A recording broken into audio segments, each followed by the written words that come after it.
Pessoal, boa tarde a todos. Bem, vou falar então em português, já que temos aqui os outros colegas. ¿Comprendéis? Poquito, mucho, más o menos? Yo hablo muy rápido. Si estoy muy deprisa, podéis hablar yo bueno. Entonces, não passa nada. Pessoal, eu vou falar em português. Eu tento falar muito rápido. Então, se eu estiver falando muito rápido, peço por favor que vocês me informem para que eu possa voltar e falar um pouco mais devagar. Bem, eu não sei como foi a semana de vocês, acredito que muito proveitosa, muito importante, assim, os assuntos que foram tratados, todos muito relevantes.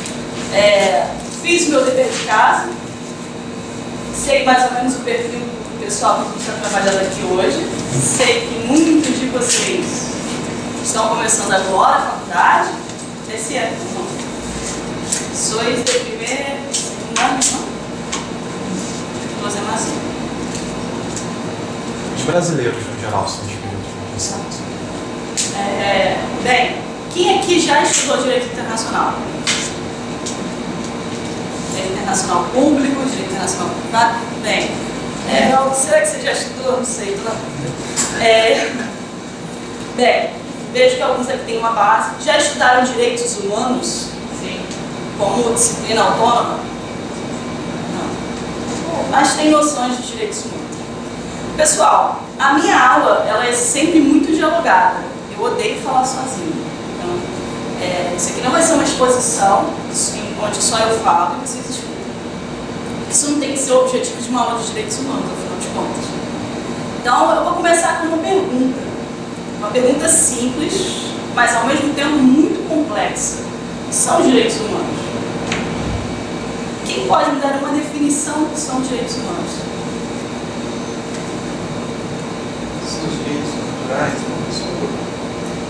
Direitos naturais de uma pessoa. Eu uma vez li que uma autora argentina considera os direitos humanos como uma ferramenta dos homens. Uma ferramenta. Uma ferramenta para resguardar o direito dos homens que têm eles por só o fato de ser uma pessoa. Ele dizia que talvez podia sonar mal que considerasse ele como uma ferramenta e não como algo que isso existe de antes, mas o direito é uma construção do homem, eu não acho que tem um direito prévio a ele. Prévia existência humana. Isso. O direito existe na medida em que o ser humano existe, é um ser social, convive em sociedade. Não acho que a razão que permite que ele descubra que nada de coisa. Não vem criar a sua conveniência. Eu acho que é isso. Bem, eu acho que recebi respostas até bastante mais complexas e profundas do que imaginava. Vou ser mais simples e vou dizer o seguinte. Certa vez, um dos redatores da Declaração Universal dos Direitos Humanos, ele conceituou os direitos humanos de uma forma muito concisa e, para mim, muito clara. Ele diz assim: direitos humanos é tudo aquilo que ninguém pode nos tirar. Ou seja, é tudo aquilo que nos pertence enquanto ser humano e que nada pode nos quitar, certo? Não tem que quitar, os direitos humanos não tem que quitar nada. Todos entenderam o que eu quis dizer com isso? É tudo aquilo que ninguém pode te tirar. Ou seja, vamos parar para pensar nos direitos humanos que a gente chama de primeira geração ou de primeira dimensão. Quem sabe me dar exemplos desses direitos humanos que chamamos de primeira geração ou de primeira dimensão. Alguns autores não gostam de mencionar a palavra geração, porque fica atrelado a uma descontinuidade ou ser ultrapassado por outro direito posterior. Quem pode me dar exemplos desses direitos? Eu sim, se não lembro mal, creio que o direito nuclear é a vida, a saúde, a alimentação, esses serão os da primeira geração, mas também está a crítica de que talvez não seria raro crer que, como aquilo que você disse faz pouco, que havia uma primeira, uma segunda, como se antes disso não existisse, ou que um experienciou. Que há momento exato onde um aparece e outro também, e outro volta a aparecer, assim, mas depois estávamos econômicos, mal também. Sim, com certeza. Esses primeiros direitos que você mencionou, como é o seu nome? Marcos. Que o Marcos mencionou, seriam os direitos civis e políticos, né? Esses primeiros de primeira geração que a gente enquadra como direitos civis e políticos. Perceba, a gente fala da liberdade, a gente fala do direito à vida, algo que seja bastante básico, bastante atrelado a essa natureza humana. Então, vamos lá. Eu gosto de colocar as coisas da maneira mais simples possível, porque eu acho que às vezes quando a gente compreende da maneira mais simples, a gente consegue partir para conceituações mais complexas e raciocínios mais complexos acerca do que a gente está estudando. Então a gente podia dizer assim, esses direitos civis que nós mencionamos, esses de primeira geração, dimensão, eles estão vinculados à integridade física e mental do ser humano.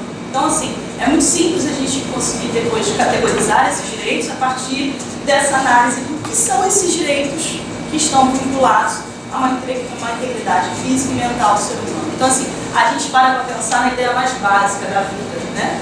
Que desde as sociedades mais primitivas há uma proteção e uma valorização da vida. Mas falamos também da liberdade.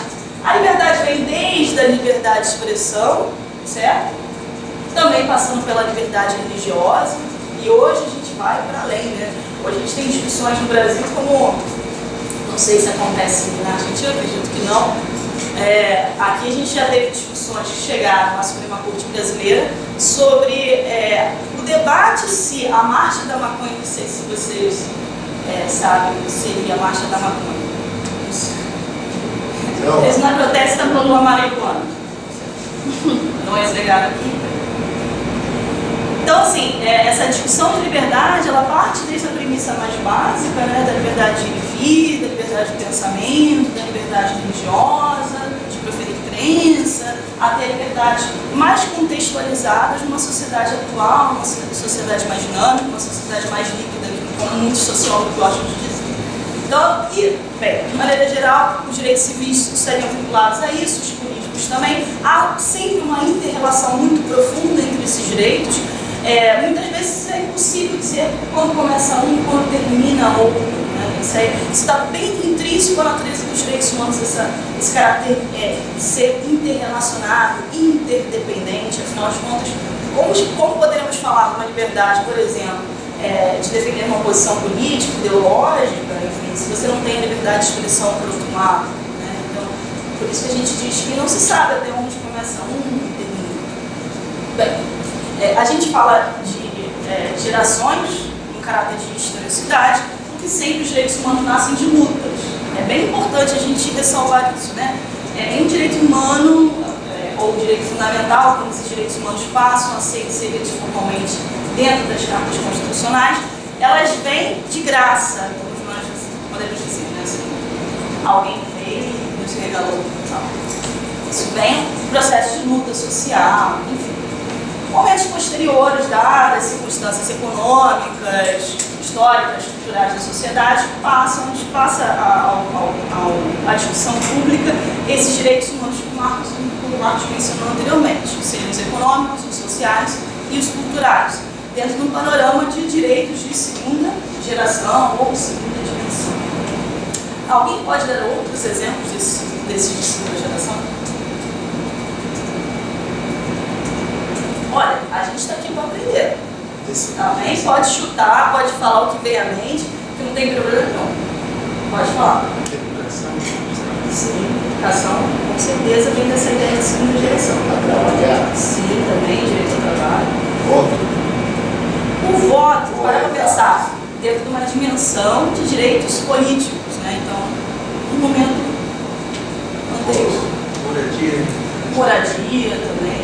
Eu acho assim, esses direitos sociais e econômicos, eles estão muito vinculados às garantias de vida digna. Quando pensamos em vida digna, o que é uma vida digna?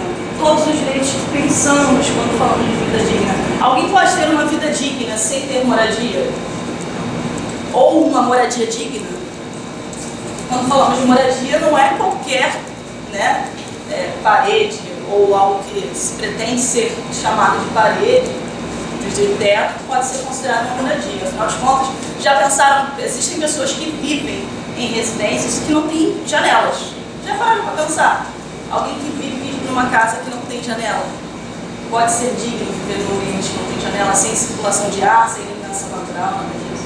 Então, essa ideia desses direitos humanos de segunda geração passa por uma ideia de vida digna. Condições mínimas de vida digna, condições inclusive econômicas, por isso que a gente fala do salário mínimo, dessas condições materiais, econômicas, financeiras mínimas para subsidiar uma vida digna. Falamos também de direitos culturais. Bem, aí a gente tem esses de terceira geração, a partir da terceira geração, alguns falam de quarta geração, enfim.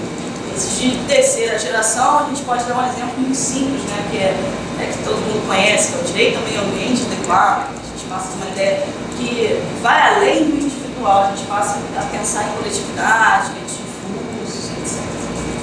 Bem, percebemos que ao longo do século XX nós temos uma grande, na verdade, uma configuração mais expressiva desses direitos a serem inseridos em instrumentos formais jurídicos, ou seja, nós temos tratados internacionais que começam a colocar, que falam explicitamente desses direitos, e eu volto aqui até mencionar a Declaração Universal dos Direitos Humanos, que completa 70 anos esse ano, que é de especial importância a gente falar dela, né? Um documento importantíssimo para a história da humanidade.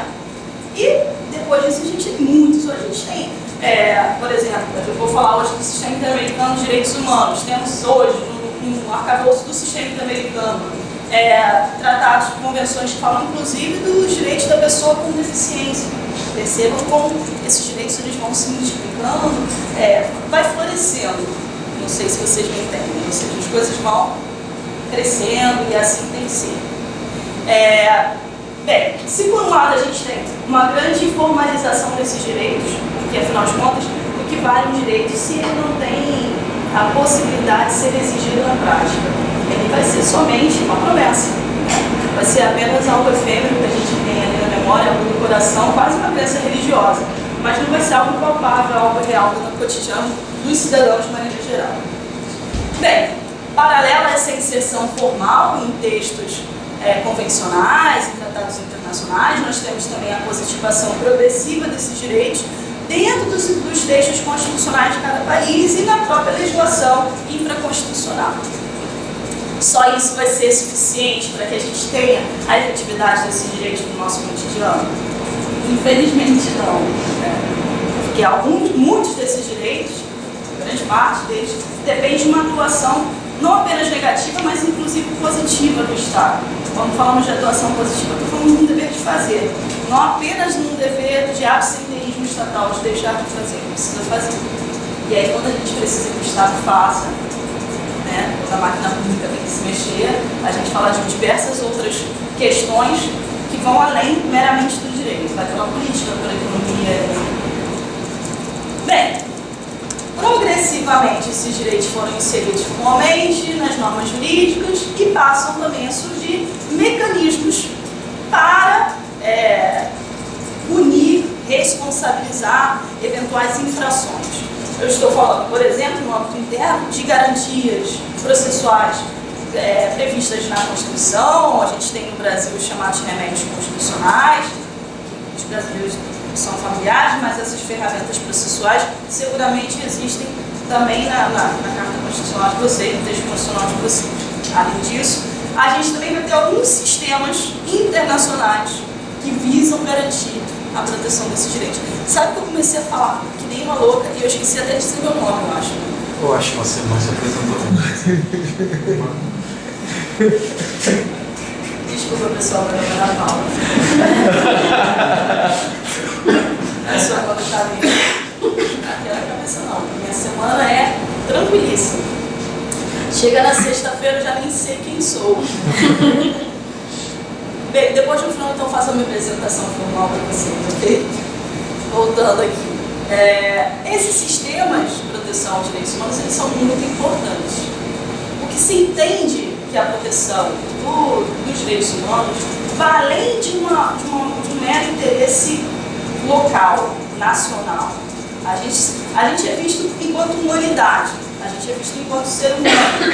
E isso vai além da esfera nacional. Bem, esses conceitos de soberania, de nação, tudo isso são conceitos que hoje eles são muito discutíveis e eles têm uma natureza diferente do que já teve outrora. Para pensar, essas garantias mínimas que nós falamos antes, esses direitos básicos inerentes ao cidadão, ao ser humano, vai estar presente na maioria das sociedades, né, como algo realmente crucial, algo realmente importante e sem qual não é possível chamar uma sociedade de uma sociedade civilizada.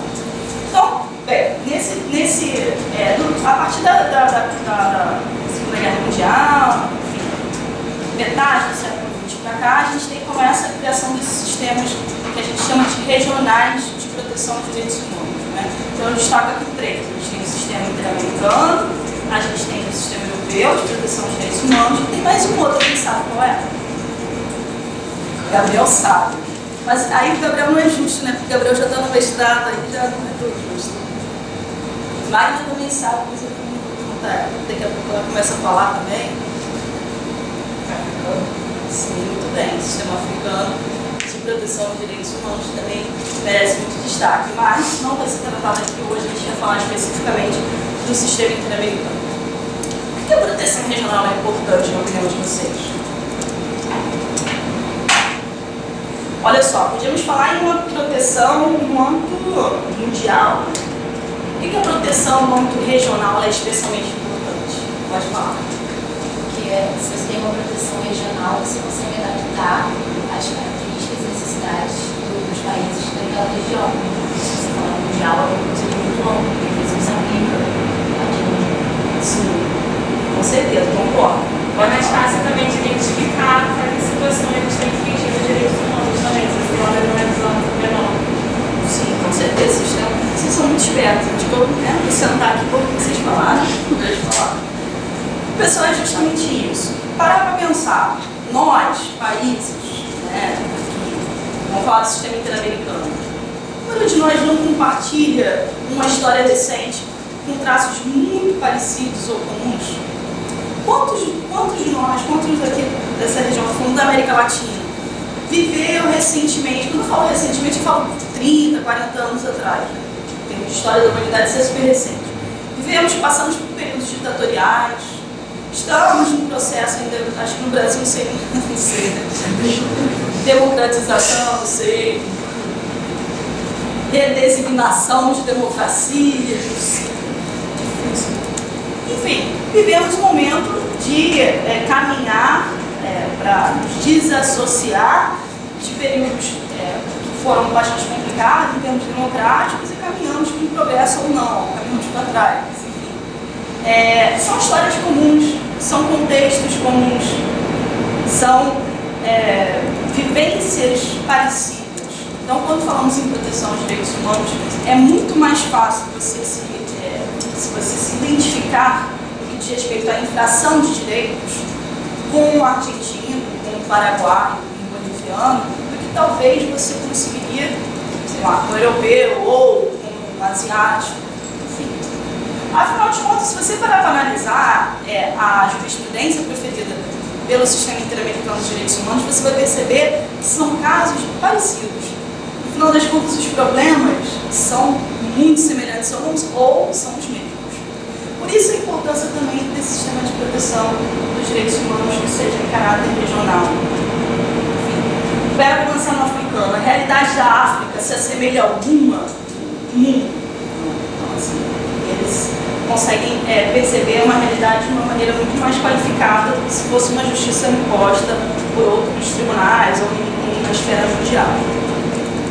Vamos falar agora, falei um pouquinho do que são direitos humanos, só para a gente contextualizar, para a gente quebrar o gelo, vocês ficarem mais animados para falar, para expor a opinião de vocês. E vamos entrar um pouquinho no sistema interamericano de direitos humanos. Pessoal, qual seria o tratado, a convenção, o instrumento internacional mais importante dentro do sistema interamericano de direitos humanos? A Convenção Africana. Sim, a Convenção Interamericana de Direitos Humanos, que a gente chama também de Pacto de São José da Costa Rica. Chamamos assim. Sem sombra de dúvida, Marcos, você tem toda a razão.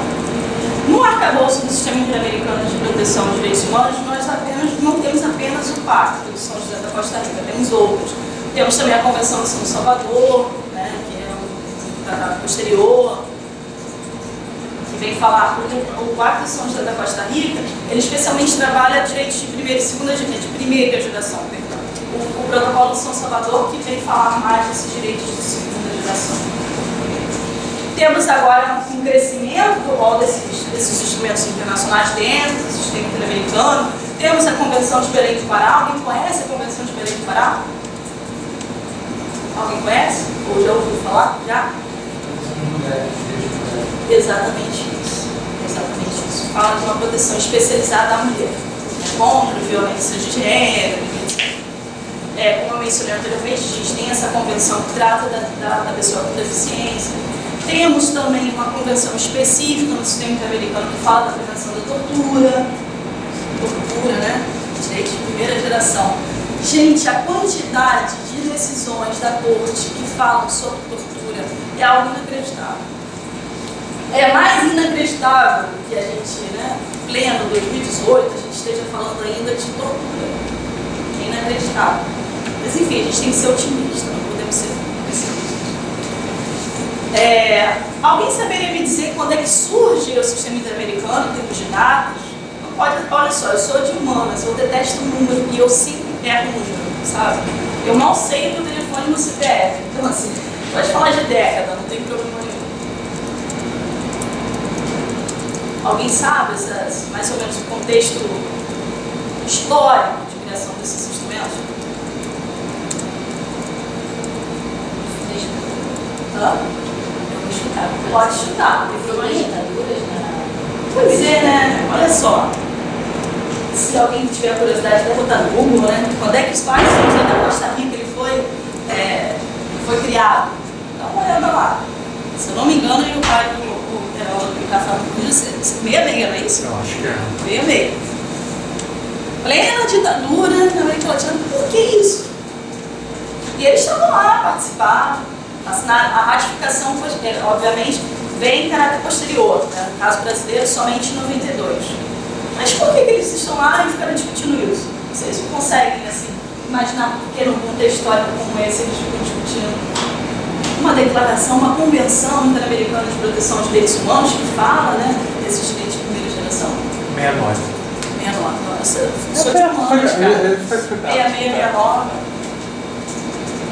Alguém chutaria também outro motivo? Por causa das tendências políticas de cada país.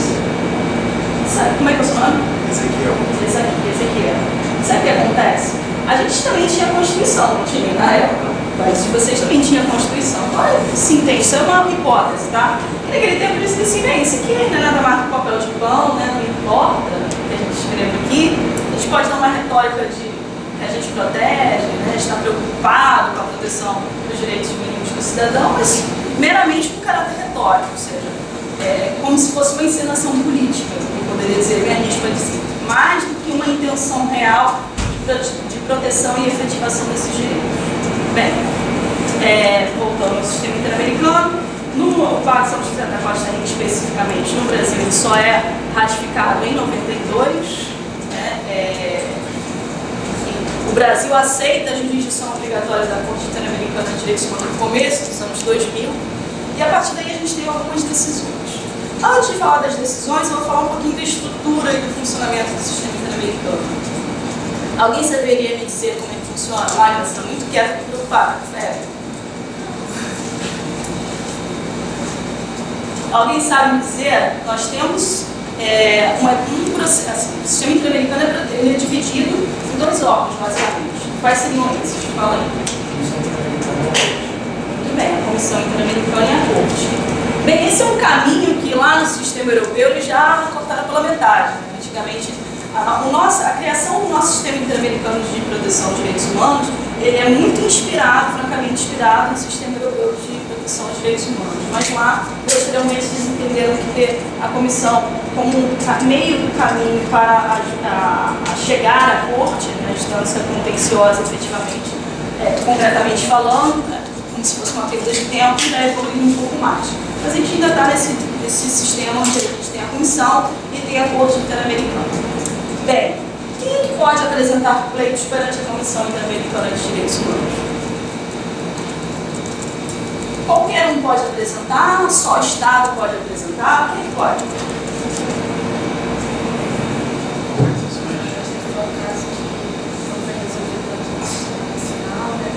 Tem alguns requisitos, né, de procedimentalidade para que um pleito seja aceito dentro do sistema interamericano. Eu vou falar um pouco disso. Mas primeiro, quem pode apresentar? Quem tem legitimidade para apresentar um pleito perante o sistema interamericano de proteção aos direitos humanos? Quem pode? Quem vocês acham que pode? Então, se vocês não sabem, vamos chutar. Sim. Assim, uma coisa que eu devo esclarecer, acredito que já seja de conhecimento de vocês, mas dentro do sistema interamericano, todas as decisões que são proferidas, elas são em face do Estado. Tá? Não é que nem lá o Tribunal Penal Internacional, que há uma responsabilização de indivíduos. Não. E o Estado tem a responsabilidade. Quem pode apresentar o pleito?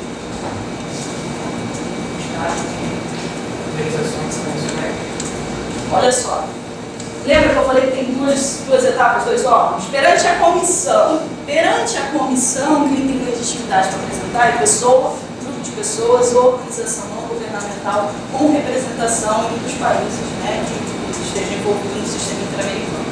Então, assim, quando pessoa, grupo de pessoas ou organização não governamental pode apresentar, tem legitimidade para apresentar, pode apresentar pleitos para a defesa de seus próprios direitos ou de direitos de terceiros. Porque, eventualmente, a vítima pode nem estar mais aqui, pode ter morrido. Bem, quais são os critérios, né, o que o pleito precisa ter para poder chegar e ser recebido na Comissão Interamericana de Direitos Humanos? Ter admissibilidade perante a Comissão Interamericana de Direitos Humanos. Alguém falou da questão interna? A questão interna tem relevância? Bem, primeiro, o Estado tem que ter violado um dos instrumentos normativos que seja inerente ao sistema interamericano de direitos humanos. Então, assim, um dos direitos humanos protegidos pelas convenções, tratados e acordos celebrados dentro do sistema interamericano tem que ter sido violado. Afinal de contas, sem violação do direito humano não há pleito. Bem, basta que o Estado, se falar que o Estado descumpriu, né, ou violou um desses direitos, isso acontece todo dia. Mas o que vai diferenciar o pleito que vai chegar lá e o que não pode chegar lá? Essa ideia de esgotamento da vida interna é algo absoluto. Exatamente. Essa questão, vamos lá, também é por óbvio que você tem que ter instado dentro do âmbito interno do seu país os instrumentos processuais adequados para a persecução desse direito. No entanto, algumas vezes isso não é possível. Ou porque o Estado não te dá esse subsídio, ou seja, aquela violação de direito ela não é tutelada pelo ordenamento jurídico interno, ou há empecilhos de outra natureza, há um contexto, enfim, complicado, ou o lapso temporal para a persecução dessa violação é tão estendido que acaba gerando impunidade. Então, assim, às vezes um inquérito policial demora tanto tempo que você nunca vai virar uma ação penal, não posso esperar haja termo aqui. Isso é importante. Além disso, tem umas outras questões, como, por exemplo, não ter outro processo pendente em instância internacional, ou seja, aquele mesmo caso não pode estar pendente, não pode ter sido submetido a outra esfera internacional de responsabilização. Bem, esses critérios são fáceis de vocês encontrarem nos próprios instrumentos normativos que eu mencionei anteriormente, também na internet, ou qualquer livro ou manual sobre o sistema interamericano. Vou falar um pouquinho, só para terminar a linha de raciocínio sobre o funcionamento. Esse pleito chega lá, a comissão dá espaço, dá direito ao Estado se posicionar, prestar declarações, dizer se foi o que efetivamente aconteceu, dá um prazo para que o Estado ajuste, né? A comissão faz essa aproximação entre o Estado e a vítima, e diz, bem, vamos lá, como é que a gente pode resolver isso? Né? Alguns casos não chegam necessariamente na corte. Um caso que é muito, muito conhecido aqui no Brasil, nem sequer chegou à corte, foi o caso Maria da Penha. Não sei se vocês conhecem, enfim, a Lei Maria da Penha, que é a lei que nós temos aqui contra a violência de gênero, ela nasce a partir de um pleito que chegou à Comissão Interamericana e das determinações proferidas pela Comissão. O Brasil conseguiu criar uma lei específica que penaliza, enfim, via o juizado de violência doméstica e familiar. Bem, algumas vezes isso não é suficiente. Dentro da comissão não é possível chegar a um desfecho que se considera razoável, considera adequado, e aquilo sobe para a corte. Né? Então, assim, quem pode levar perante a corte? A comissão tem essa prerrogativa, e também outros estados, mas não o indivíduo. O indivíduo ele não pode levar o pleito perante a corte, não há essa legitimidade. Há uma discussão, hoje, por exemplo, na questão do amicus curiae, de algumas ferramentas dentro do sistema interamericano que dá um pouquinho de representatividade ao indivíduo dentro da Corte Interamericana de Direitos Humanos. Mas isso é uma discussão mais profunda do que a que eu estou tendo aqui, uma discussão mais introdutória. Bem, mais ou menos vocês entenderam como é que funciona. Aí a gente vai falar um pouquinho das dificuldades concretas do sistema interamericano, falar um pouco da realidade do sistema interamericano. Realidade do sistema interamericano. Pires na mão, não tenho dinheiro nem para funcionar. Não sei se vocês sabem.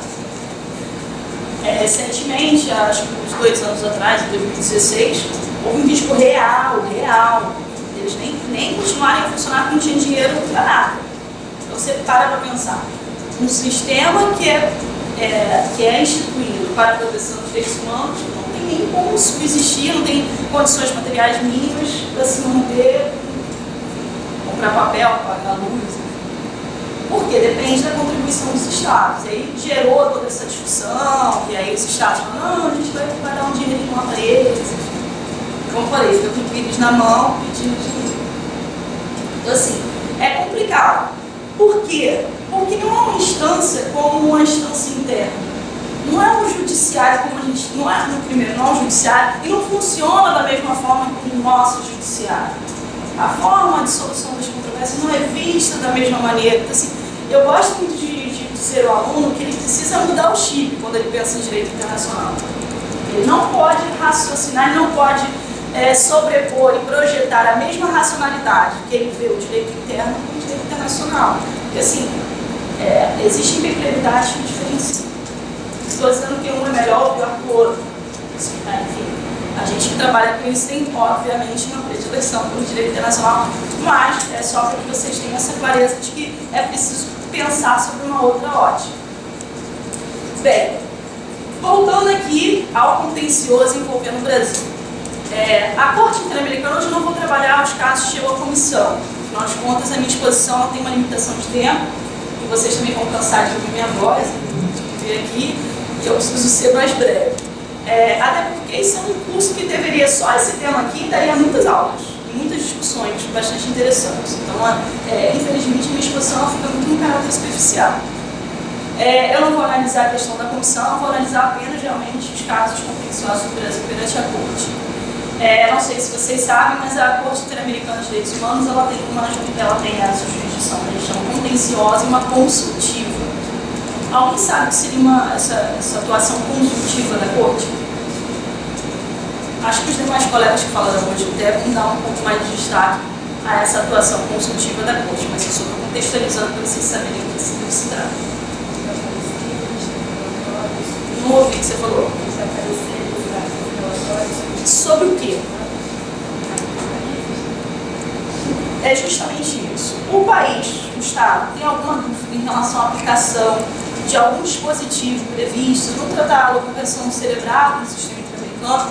Há uma possibilidade de assim, saber qual é o posicionamento, qual é a opinião da Corte em relação a esse tema. Então, assim,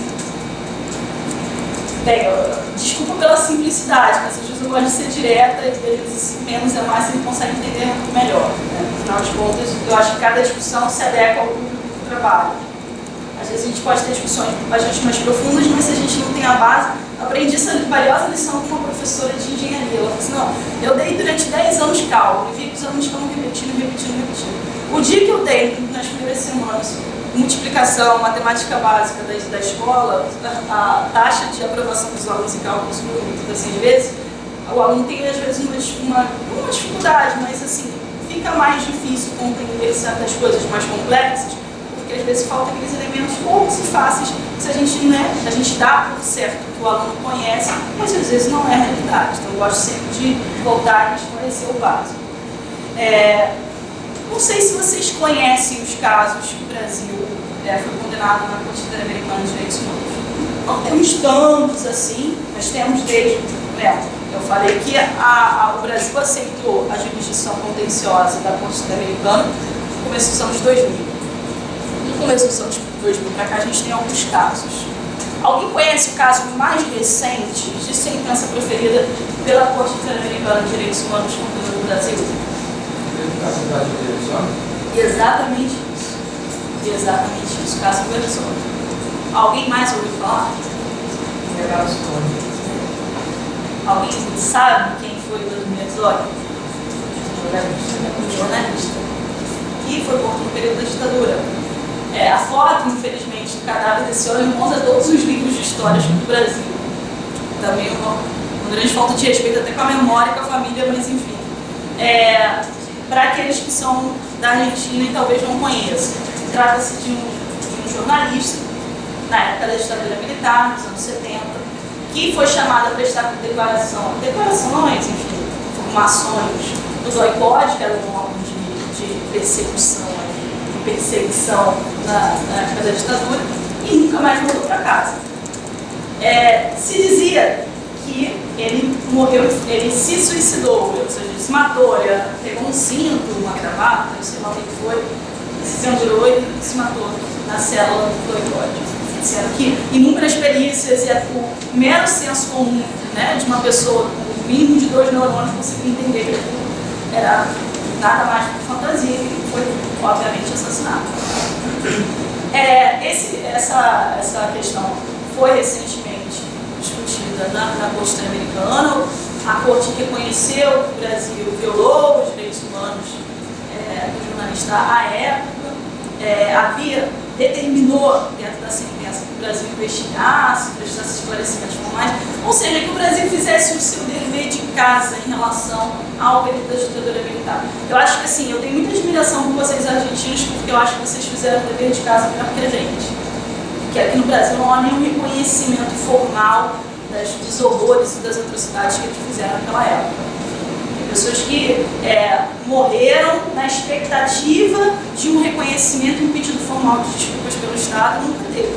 Eu conheço com pessoas próximas, familiares, que morreram recentemente, que esperaram muitos e muitos anos apenas para dizer, olha, seu marido está enterrado num lugar X, ele morreu na data tal, eu sinto muito por isso. Indenizações rolaram, muitas, né? Mas assim, o reconhecimento formal da responsabilidade do Estado é algo que a gente espera até hoje. E foi instituído, por volta de dizer, a Comissão da Verdade aqui no Brasil, que agora, sei lá, verdade, teve passos muito miúdos, muito pequenos, pouco progresso.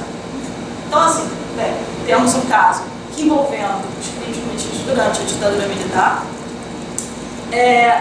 Além desses, que outros casos o Brasil foi condenado na Corte Interamericana de Direitos Humanos? Alguém que sabe? Alguém conhece?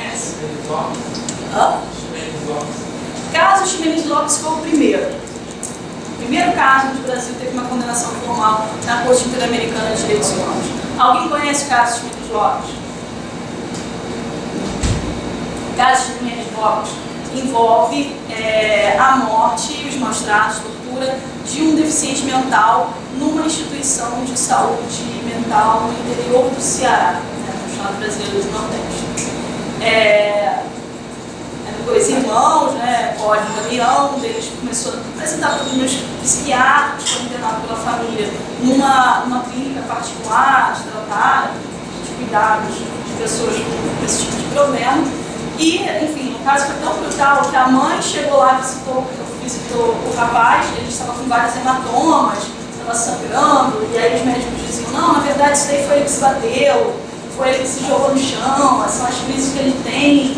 E a mãe, no caminho da clínica que ficava na capital, para a sua casa no interior, no Ceará, quando chega já recebe a notícia que o filho estava morto. Enfim, a perícia demonstrou que o rapaz foi torturado, ele chegou à morte pelas agressões sofridas dentro dessa instituição psiquiátrica. Aí a gente, é tão complicado. O Brasil teve o seu, acho que a palavra é forte, mas vale a menção, porque a gente precisa dizer as coisas. Se elas não são ditas, elas não são reconhecidas. O Brasil viveu um pequeno holocausto próprio. E esse pequeno holocausto próprio se chama clínicas psiquiátricas, principalmente nos anos 70, 80 e 90. Você tinha perda de matadores, pessoas que sofriam horrores, tinham vivências bizarras dentro dessas instituições, e que, acho que foram, o caso de Menes Lopes, ele é muito ilustrativo, ele é emblemático, talvez, dessa luta contra o fim desse sistema manicomial, que existe no manicômio, a barbárie, efetivamente a barbárie. As pessoas, havia no interior de Minas, onde as fotos não perdem nada em termos de atrocidade e de horror para as fotos do Holocausto. Pessoas nuas, desnutridas, com os maus tratos assim extremos. Então, assim, perceba, o Estado brasileiro ele negligenciou, né, para chegar a esse ponto, uma clínica psiquiátrica chegar a cometer a morte do indivíduo que seria objeto de sua proteção. Além disso, no âmbito interno, a família não conseguiu qualquer tipo de percepção de natureza criminal dos responsáveis, ou seja, o inquérito, nada disso vai para frente, então isso gera a responsabilidade do Estado brasileiro, neste caso, embora a clínica fosse particular.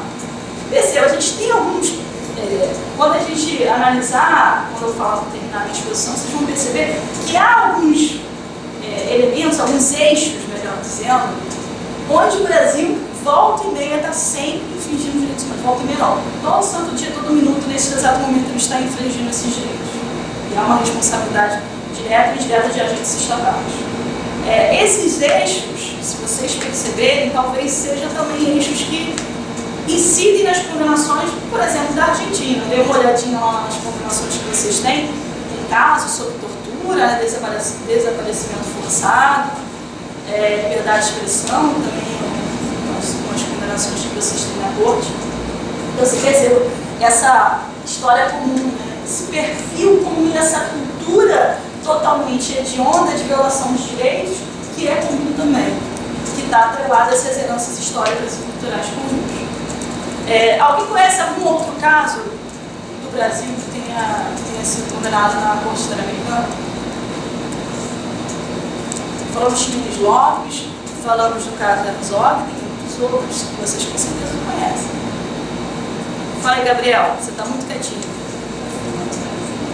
Fazenda Nova, Favela Nova Brasil e Fazenda Brasil Verde. Quase. Também troca esses nomes aí.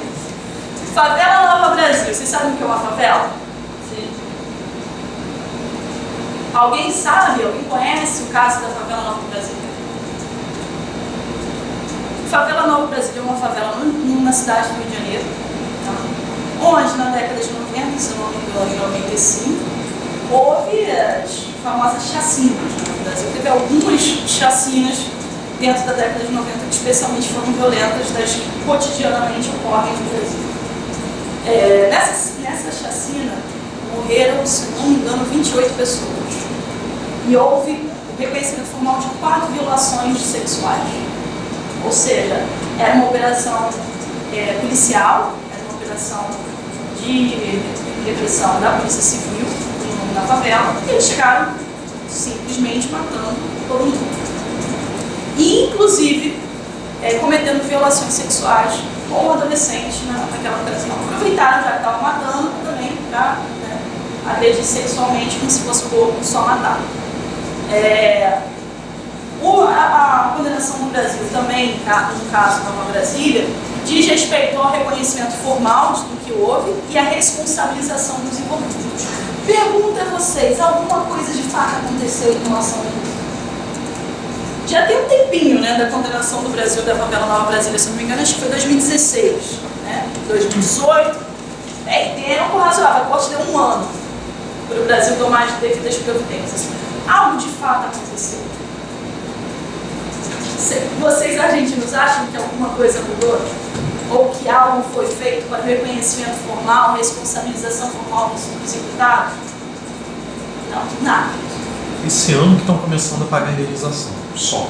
Pois é. Só começando. Essa questão da indenização é interessante, porque assim, a corte, quando ela coloca lá os dispositivos da sentença, ela fala, no mais das vezes, uma compensação pecuniária à vítima, que é a parte mais fácil do cumprimento E da mesmo decisão. assim está demorando. E mesmo assim atrasa. E as indenizações nem são tão altas, no final das contas. Às vezes são de 80 mil dólares, enfim, não é nada perto das indenizações que às vezes o Brasil é condenado a pagar. Mas mesmo isso ainda tem atraso, quer dizer, é o mais simples, né? Favela Nova Brasília, e você falou também da Fazenda Brasil Verde. O caso da Fazenda Brasil Verde também é muito interessante. Então, vamos recapitular. Falamos de crimes na ditadura, falamos de sistema manicomial, falamos de violência policial. Fazenda Brasil Verde. Alguém conhece? Magda conhece. A gente escreveu um negócio sobre isso, né, Magda? O que aconteceu na Fazenda? Claro que é, fala logo. Os trabalhadores estavam sendo mantidos e o sistema de trabalho equivalente a trabalho escravo. Eles chegaram lá no começo a trabalhar e receber por isso, mas acabaram acumulavam dívidas que não permitiam que eles saíssem. E a situação da alimentação deles era precária, alojamento, que eles estavam conseguia, porque era muito restrito o lugar, era muito complicado sair da ajuda. Inclusive, os primeiros que saíram, né, precisavam de ajuda a uma policial, que eles não quiseram registrar. É complicado. O caso da Fazenda Brasil Verde, ele é muito simbólico porque é o trabalho escravo contemporâneo. O que é essa condição análoga à escravidão que a gente tem de hoje? Essas pessoas recebiam pelo que faziam? Recebiam, mas no final das contas, entre o que eles deviam e o que eles recebiam, o saldo era negativo. Por quê? O Brasil é um país de dimensões continentais. Existem lugares no Brasil onde você só chega a 3 dias de barco. Vocês têm noção, a gente tem uma ideia, mesmo os que não são daqui, mesmo os que são brasileiros, somos do Rio de Janeiro, não temos a realidade do Brasil. Gente, no Brasil tem lugar que você só chega a 3 dias de barco, viajando no Rio. Tem lugares dentro do Brasil, fazendas que ficam a dias de uma cidade grande, assim, de viagem. Então é um país muito grande. Essas pessoas estão dentro de uma fazenda, um lugar superermo, distante de qualquer civilização. Já há no Brasil um pronome sério que vem desde os primórdios da nossa história sobre a presença do Estado no interior, porque a gente tem uma presença estatal na costa, mas o que é centro, oeste para cima, há uma total ausência estatal, muitas vezes, muito nos casos. Isso já é óbvio. Sempre foi assim e a gente ainda não conseguiu modificar esse fato de maneira substancial. Então, se a pessoa está lá, no meio do nada, tudo que ela consome em termos de alimento, ela tem que comprar do proprietário da fazenda. Então, se ela quer comprar uma garrafa d'água, se ela quer comprar um pão, ela compra do dono da fazenda. E desconta, obviamente, do seu salário. Se ela quer comprar um chinelo para botar nos pés, ela vai comprar de quem?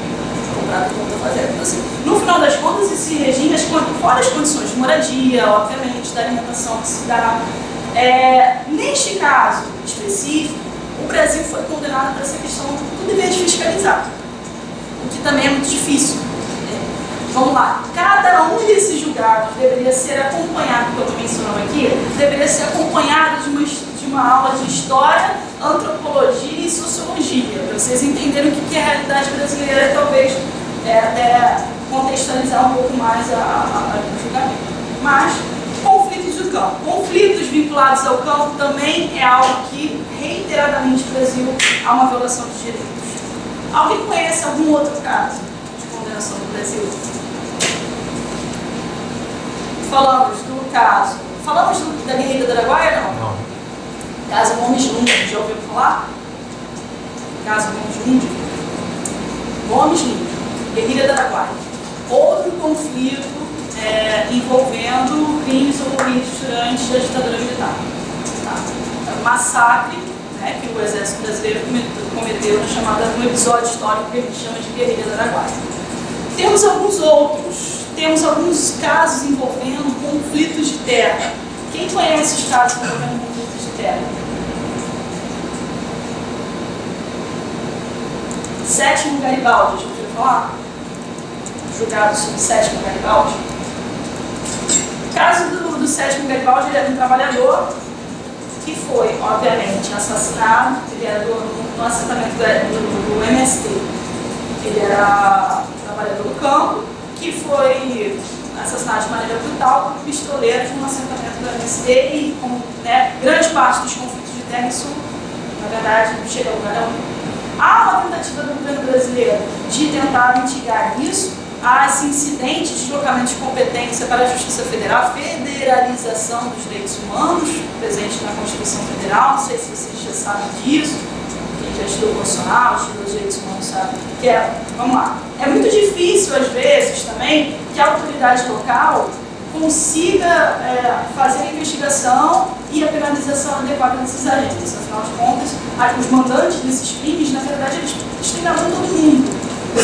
São regiões extremamente violentas. O Brasil é um país violento, somos um povo violento. Nesses contextos ainda do Império Colonialismo, mesmo que a autoridade policial judiciária seja honesta, o grande risco que ela corre também é de ir no mesmo lugar, que é aquela pessoa que eles estão investigando o assassinato. Por isso que o Brasil faz esse incidente de deslocamento de competência. Para aqueles que não conhecem, é um dispositivo dentro da nossa Constituição que fala que em casos de crimes, de questões vinculadas à violação de direitos humanos, que possa eventualmente gerar uma responsabilização estatal internacional, poderá ser deslocada a competência processual daquele processo do juiz natural para a Justiça Federal. Por que esse deslocamento para a Justiça Federal? A Justiça Federal está até geograficamente mais afastada daquele entorno, então teria mais liberdade, uma proteção para o julgamento desses casos. Envolvendo o conflito de terra, ainda temos um outro caso, o caso do Oeste, já ouviu falar? Conhece o caso Oeste?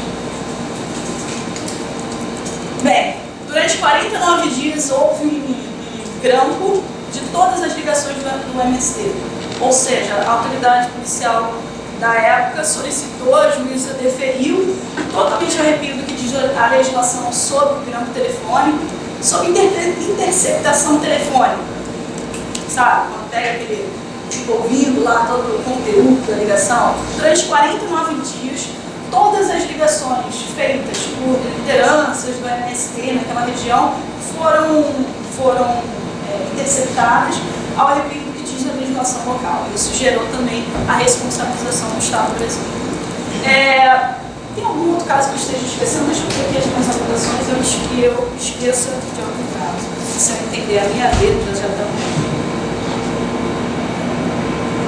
Basicamente, eram esses os casos que eu queria falar. Vou falar aqui, só para finalizar a minha fala, falar um pouquinho das chamadas medidas provisionais. Já ouviu falar das medidas provisionais? Eu falei da competência contenciosa, falei da consultiva, mas há a possibilidade também que a Corte determine algumas providências antes do desfecho final do caso na Corte Interamericana. São algumas medidas que têm um caráter aí de urgência, há um risco, há uma necessidade imediata de tomada de providências, e nesse caso a Corte também pode proferir aí que sejam tomadas medidas por parte do Estado. Já ouviram falar disso? Tanto a comissão quanto a Corte tem essa prerrogativa. Gente, a grande maioria dos casos envolvendo medidas provisionais envolvem o sistema penitenciário brasileiro. Quase todos.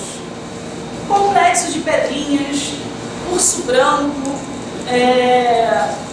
Penitenciário de Araraquara, Fundação Casa, não apenas o sistema prisional para adultos, mas o sistema socioeducativo de internação, tá? Para aqueles que são menores de idade.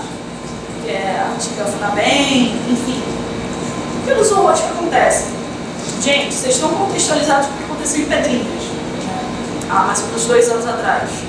Lembram do histórico dos Pedrinhas? Não? Gente decapitada, corpos de presos espalhados pelo presídio inteiro. Numa sala tinha um braço, no outro tinha uma perna, no outro tinha uma cabeça. Condições totalmente fora do parâmetro de qualquer razoabilidade ou mínima ideia de dignidade humana. Pessoas comendo lavagem em latas, alimentação em latas. Existem presídios dentro do norte do Brasil onde os presos ficam em containers. Aí você imagina, Roraima, gostosinho, né? Ficar de um container debaixo do sol o dia inteiro, com superlotação, onde as pessoas não têm lugar nem sequer para sentar. Vai dar em coisa boa? Né? Então, assim, o Brasil reiteradamente vem recebendo aí essas determinações no sistema interamericano, tendo visto o seu sistema prisional. Então, para fechar minha fala, vamos relembrar aqui quais são os eixos. A gente fala da questão dos crimes cometidos durante a ditadura militar, a gente fala de violência policial urbana, a gente fala dos conflitos de terra, a gente fala de sistema penitenciário. Quando eu falo de sistema penitenciário, eu falo de justiça para maiores e justiça para menores, justiça de natureza criminal. E, por último, essa questão do sistema matrimonial, que fica o caso dos Ximenes Lopes de Estado. Pergunto a vocês, especialmente aos argentinos, há algum ponto de encontro, tendo em vista as decisões proferidas contra a Argentina? Há casos semelhantes? Os eixos são mais ou menos os mesmos ou diferem?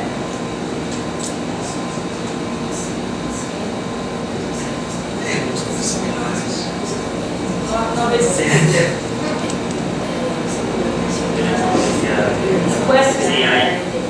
Bueno, a ver, las condenaciones de Brasil son sobre violencia en penitenciarios, en prisiones, cuestiones relativas a conflicto de tierra, que hay aquí el movimiento de Sin Tierra, no sé si conocéis, la gente que quiere la reforma agraria, o sea, repartición de la tierra, no sé si conocéis.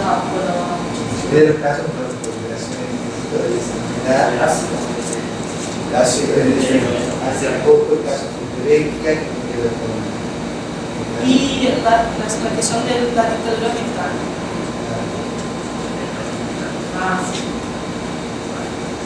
¿Hay casos parecidos? Sí, hay casos. ¿Hay alguno que no esté parecido con los de Brasil? El caso con Bequia parece que no tuvieron ustedes. Tiene que ver con el derecho de la expresión sí. y la vida privada de la persona. Sí.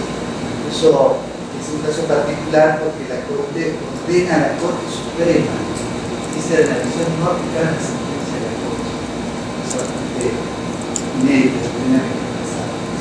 Corte Suprema, la Corte Internacional de Derechos Humanos dice a la Corte Suprema de la Nación que no puede aplicar la sentencia de la y se aplica con y la Corte dijo que la puede aplicar, porque no iba a reconocer la sentencia de la Corte, pero luego sacó una escotada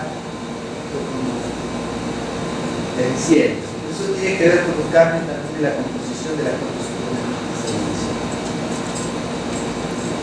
Bem, pessoal, isso. Eu queria apenas fazer uma apresentação geral do que seria o sistema, primeiro, o sistema interamericano de direitos humanos, de como ele funciona, um pouquinho da contextualização histórica desses direitos, de quais são as normas jurídicas que tutelam esses direitos, e também do perfil das condenações brasileiras. A modo de conclusão, infelizmente, não consigo visualizar que isso mude a curto prazo ou mesmo a longo prazo, tendo em vista que as decisões, elas, por exemplo, as ligadas ao sistema prisional, várias medidas sobre o mesmo tema. Você não vê perspectiva interna de alteração. Afinal de contas, para que ocorresse uma alteração que fosse capaz de gerar a diminuição desses casos, deveria ocorrer uma mudança de estrutura. Ou seja, o sistema prisional deveria ser repensado, mas se o sistema prisional ser repensado, a política criminal deveria ser repensada, a própria legislação deveria ser repensada, enfim. Somos hoje o país com a terceira maior população carcerária do mundo. Assim, bem próximo do segundo lugar. Então, essa questão prisional não vai se resolver, nem eu não vejo possibilidade disso mudar 10, 15, 20 anos por conta disso. Tem a ver também com a legislação de drogas, a superlotação de presídios de Estado vinculado à legislação de drogas no Brasil. Então, um problema retroalimenta outro problema. E essa questão da ditadura, já perdi as esperanças de que o Brasil faça alguma coisa efetiva nesse sentido, se não fez até hoje. Não vejo futuro, até porque não há pressão social, de fato, as pessoas não pressionam. Talvez isso nos diferencie da história de vocês, da Argentina, porque as pessoas não pressionam. Bem, isso é uma opinião pessoal. Não pressionam da maneira que deveria ser.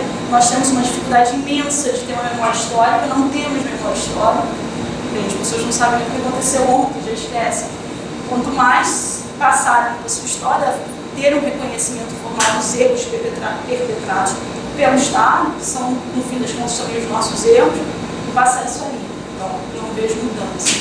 A questão policial também é outra questão muito problemática, deveria se repensar as polícias no Brasil. O problema de segurança urbana é algo muito profundo dentro da realidade brasileira, passa por um debate sobre também política de drogas, passa também por outro debate sobre desmilitarização da polícia, enfim. Essas violações, elas estão totalmente vinculadas e atreladas às nossas heranças culturais e o que somos enquanto país, enquanto cidadãos. Então, infelizmente, não tem como, não vejo maior chance de isso mudar ou da coisa melhorar. Aliás, a gente tem cada dia mais uma visão mais pessimista em relação a isso. Bem, a única expectativa que eu tenho é que o sistema interamericano sobreviva a tudo isso e não seja extinto. Do jeito que a gente anda, até em termos econômicos da subsistência do sistema, já há uma dificuldade, pelo menos que ele exista e continue preferindo decisões que, no final das contas, aí a gente teria uma outra exposição sobre a dificuldade da implementação dessas decisões. Seria uma outra exposição também, talvez até mais longa do que essa, de todas as dificuldades formais e concretas de implementação dessas decisões. Que o sistema interamericano continue a existir, que a Corte continue a existir, que continue condenando os Estados quando eles violam direitos humanos, porque, como eu falei, se a gente não diz em voz alta que existe um problema, ele nunca vai se resolver. A gente precisa primeiro reconhecer que ele existe, levar ao debate público essa ideia de colocar na agenda pública é muito importante. Então, por mais difícil que seja a implementação dessas decisões, todos os motivos que eu elenquei anteriormente, essas decisões elas têm caráter de levar a questão ao debate público. E só isso já é muito, pode parecer pouco para vocês, mas já é bastante, porque é a nossa realidade. Obrigada a todos pela atenção. Desculpem se minha exposição talvez não fosse tão clara ou fosse um pouco corrida do que vocês esperavam. É um imenso prazer estar aqui. Quero agradecer ao Rafael mais uma vez pelo convite. Rafael, olhei para você e lembrei, eu esqueci o presente da Martina em casa. As pessoas só olham para mim falando de Martina. Eu esqueci, eu comprei um presentinho para ela ontem, esqueci em casa, agora que eu lembrei.